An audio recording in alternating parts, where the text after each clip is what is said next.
देखते हैं देश दुनिया में क्या हुआ। सबसे पहली बात तो ये हुई है कि चाइना, मैंने हमेशा आपसे एक ही लाइन बोली है क्लासेस के बीच में, 3 नवंबर 2020 का दुनिया को इंतजार रहेगा। 3 नवंबर 2020 तक संभव है कुछ गड़बड़ हो जाए। क्या गड़बड़ हो जाए? यूएसए और चाइना आमने सामने आ ही जाएं। उसी क्रम में जो कार्य वर्तमान में हुआ है उसे देख के लग तो ऐसा ही रहा है, कुछ तो हो सकता है। जैसे क्या हुआ मेरे प्यारे साथियों, हाल ही में चीन ने अपनी, क्या है पूरी कहानी, उसको भी, इतिहास को भी समझाना जरूरी होगा, अदरवाइज जो अंकित परिवार के नए सदस्य हैं वो तो इस कहानी का महत्व ही नहीं समझ पाएंगे। फिलहाल के लिए ऐसा समझिए कि चीन की एक टेरिटरी जिसे चीन अपना मानता है, अब ये लाइन बोलते समय भी मुझे सोचना पड़ रहा है कि ये लाइन बोलनी भी चाहिए कि नहीं, क्योंकि दुनिया के स्टैंड अलग अलग हैं, तो चर्चा करेंगे। उस जगह पर जिसका नाम ताइवान है, फिलहाल के लिए अगर हम ऐसे ही समझें कि ताइवान को अमेरिका ने 66 F-16 बेचने की घोषणा कर दी है, 66 F-16 बेचने की घोषणा कर दी, तो इससे चीन इतना तिलमिला गया है कि उसने सीधा सीधा अमेरिका को धमकी दे दी है।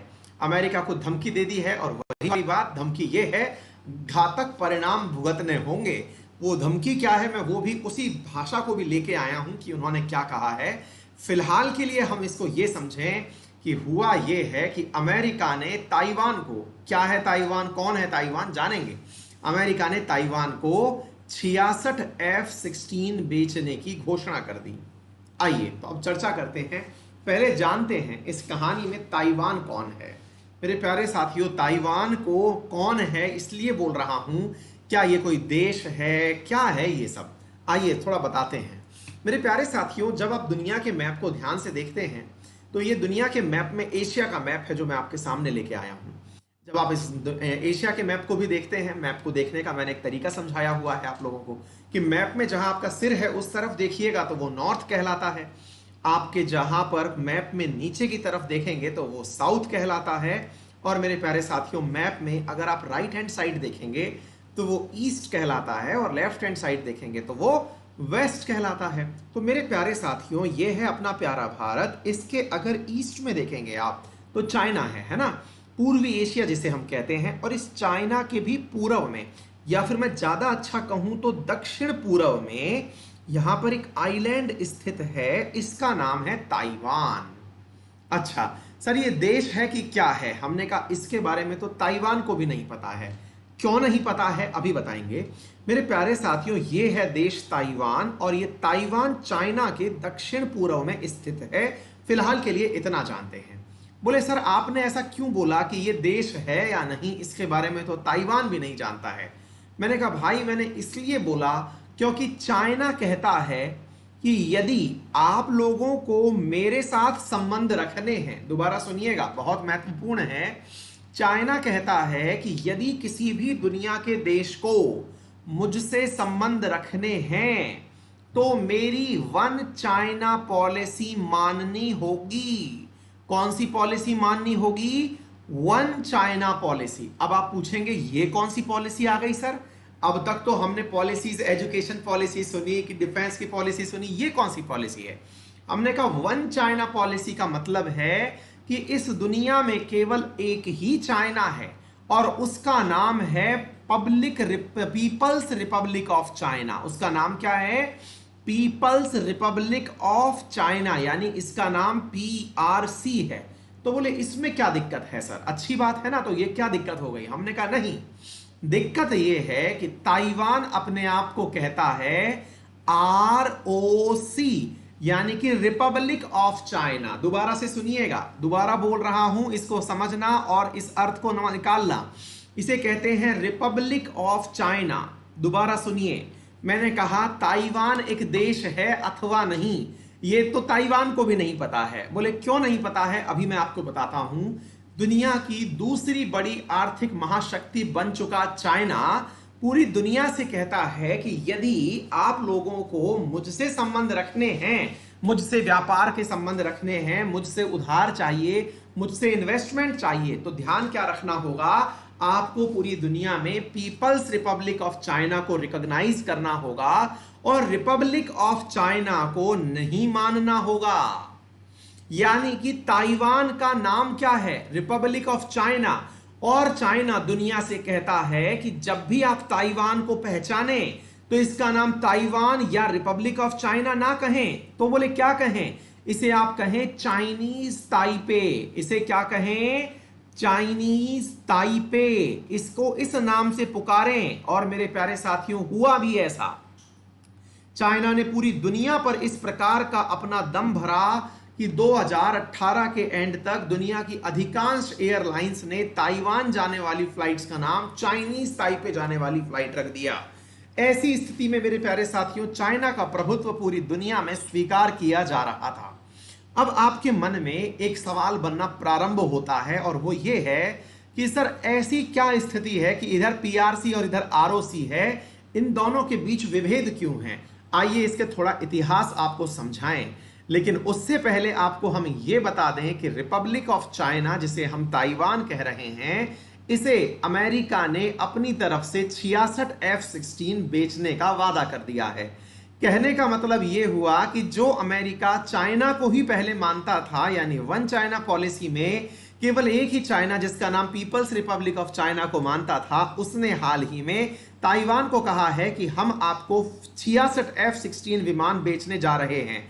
आपके दिमाग में आएगा कि सर इसका मतलब तो यह हुआ खुला चैलेंज है वन चाइना पॉलिसी को। जी हां, यह खुला चैलेंज है, और यही कारण है कि चाइना की स्पोक वूमन, जिनका नाम है हुआ चिंताओ, इन्होंने हाल ही में अमेरिका को कहा है, मना किया है US to refrain from selling, कि आप ऐसा मत करिए fighter jets to Taiwan and stop arm sale to and military contact with Taiwan, otherwise the Chinese side will surely make a strong reaction and the US will have to bear all the consequences।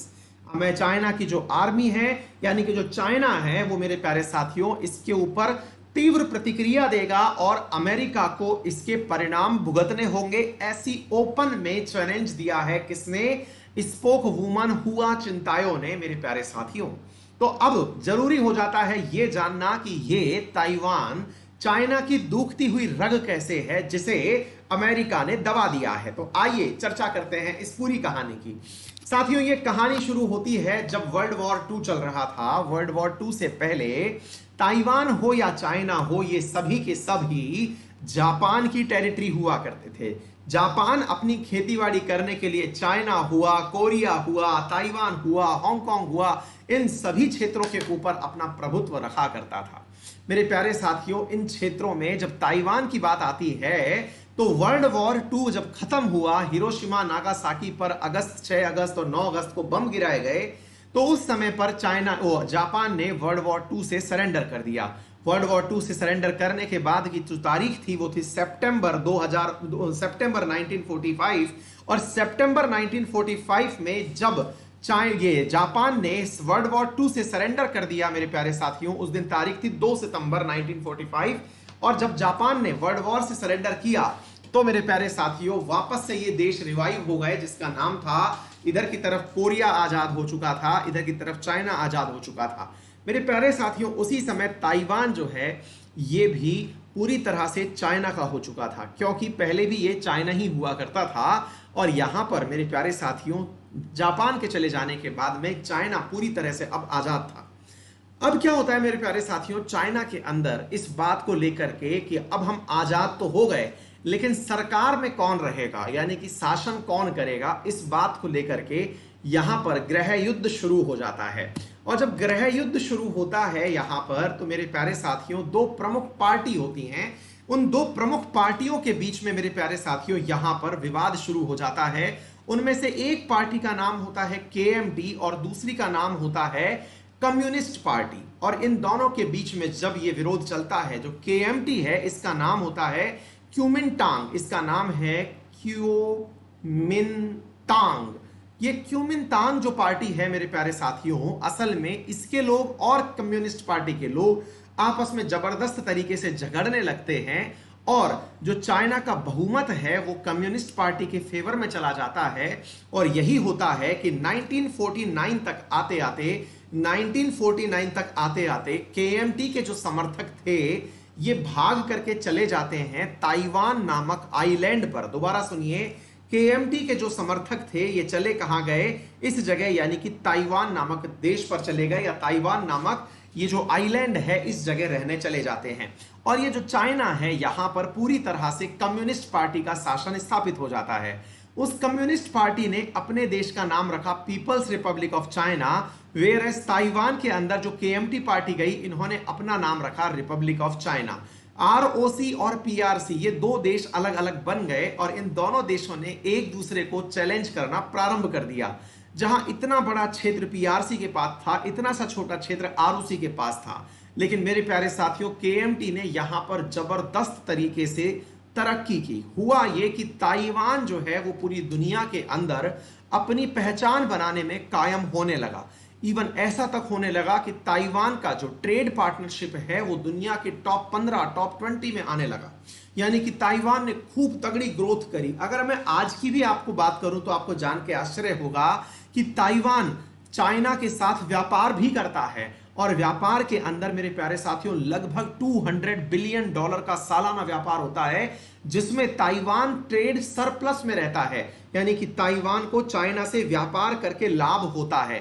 Taiwan के बारे में जब भी China से पूछा जाता है तो वो इतना ही कहता है कि ताइवान हमारे लिए एक देश दो सिस्टम वाले सिद्धांत पर है, one nation two system theory को हम पालन करते हैं ताइवान के केस में। क्या आपको नहीं लगता ऐसा ही कुछ हमने पहले भी सुना हुआ था, लेकिन चाइना के विश्वासघात के कारण पूरी दुनिया ने वो जगह भी खो दी जिसका नाम हांगकांग था। आपको याद होना चाहिए हांगकांग के मसले पर भी चाइना यही कहा करता था कि मैं one nation two system theory अपनाता हूं। लेकिन मेरे प्यारे साथियों, ताइवान की तरह तो हांगकांग की तरह अगर कभी ताइवान में भी ऐसा हुआ तो उससे बचने के लिए अमेरिका जैसे देश ताइवान के समर्थन में आ खड़े हुए हैं, क्योंकि पूरी दुनिया को डर है कि जिस प्रकार से चाइना ने अभी हांगकांग के साथ किया, वहां पर नेशनल सिक्योरिटी लॉ ला दिया, वहां का one nation two system theory तो थी उसको धता बता दिया। कहीं ऐसी स्थिति में यह ना हो कि ताइवान भी चाइना की जकड़ में चला जाए। इससे निपटने के लिए मई 2020 में दुनिया के 60 देशों ने डब्ल्यूटीओ को लिख कर डब्ल्यूएचओ को लिख के भेजा, डब्ल्यूएचओ बोले तो वर्ल्ड हेल्थ ऑर्गेनाइजेशन को लिख करके भेजा मई 2020 में, यानी कि 2 महीने पहले, कि ताइवान को एक अलग पहचान दे दी जाए। यानी ताइवान को, अमेरिका के कहने पर हुआ था ये सारा काम, कि ताइवान को एक अलग देश का दर्जा दे दिया जाना चाहिए। इस बात से भी चाइना बहुत नाराज हुआ था। मेरे प्यारे साथियों, वर्तमान में जो परिस्थितियां बन के आ रही हैं उससे यह लगता है कि यदि कभी चाइना और ताइवान के बीच युद्ध हुआ तो अमेरिका के द्वारा व्यापार के नाम पर लॉकहीड मार्टिन द्वारा बने हुए जो वर्तमान में हथियार दिए जा रहे हैं वो कहीं ना कहीं अमेरिका के द्वारा चाइना की वन चाइना पॉलिसी को ना मानने का एक परिणाम है। मेरे प्यारे साथियों, वर्ष 1992 में भी ऐसा हुआ था। एच.डब्ल्यू. बुश हुआ करते थे। अगर आपको याद होना चाहिए तो डोनाल्ड ट्रंप जो है वो रिपब्लिक पार्टी से बिलोंग करते हैं, और रिपब्लिकन्स में एच.डब्ल्यू. बुश का नाम भी आता है। जो जॉर्ज डब्ल्यू बुश के पिताजी हुआ करते थे, उन्होंने भी ताइवान को F-16 विमान बेचे थे, और उन्होंने 150 F-16 विमान उस समय बेच दिए थे। हाल ही में प्राप्त सूचनाओं के हिसाब से यह पता चलता है कि ताइवान को चाइना अमेरिका जो है वो 66 ही नहीं बेच रहा है, अपितु कुल मिलाकर के 90 F-16 विमान बेचने वाला है। 66 is the not right answer, 90 F-16 is the answer, लेकिन वो 2026 तक डिलीवर किए जाएंगे। तो अब देखना होगा कि किस प्रकार से चाइना इस पर रिटेलिएट करता है, यानी कि चाइना इसके ऊपर किस प्रकार से रिएक्ट करता है। पूरी दुनिया इस बात के इंतजार में है कि चाइना के द्वारा ऐसा कौन सा कदम उठाया जाएगा जिसकी वजह से अमेरिका को बुरा लगेगा। हमारा तो क्या है, हमें तो इन दोनों की लड़ाई देखनी है, क्योंकि अल्टीमेटली इन दोनों की लड़ाई भारत के फायदे का संबंध है, भारत के लिए फायदे का सौदा है। क्योंकि अल्टीमेटली जब चाइना और ताइवान अनस्टेबल होंगे तो भारत के अंदर ऑटोमेटिकली यहां पर स्थित जो अमेरिकी कंपनियां हैं वो आसपास के देशों में ट्रांसफर होने लगेंगी। तो भारत का बढ़ता हुआ इंफ्रास्ट्रक्चर, भारत की बढ़ती हुई काबिलियत, सस्ता लेबर, ये सारे सुविधा के स्रोत बनेंगे आने वाली कंपनियों के लिए। और ऐसी स्थिति में संभव है कि दुनिया के अधिकांश देश एशिया के अंदर अपना प्रभुत्व कमाने के लिए भारत को अपने डेस्टिनेशन के रूप में चुने। आइए साथियों आगे बढ़ते हैं। तो ये पूरी जानकारी मैंने आप लोगों को दे दी, क्या है पूरी कहानी। अब बढ़ते हैं इससे आगे की तरफ। मेरे प्यारे साथियों, सवाल नंबर 2, जैसा कि आप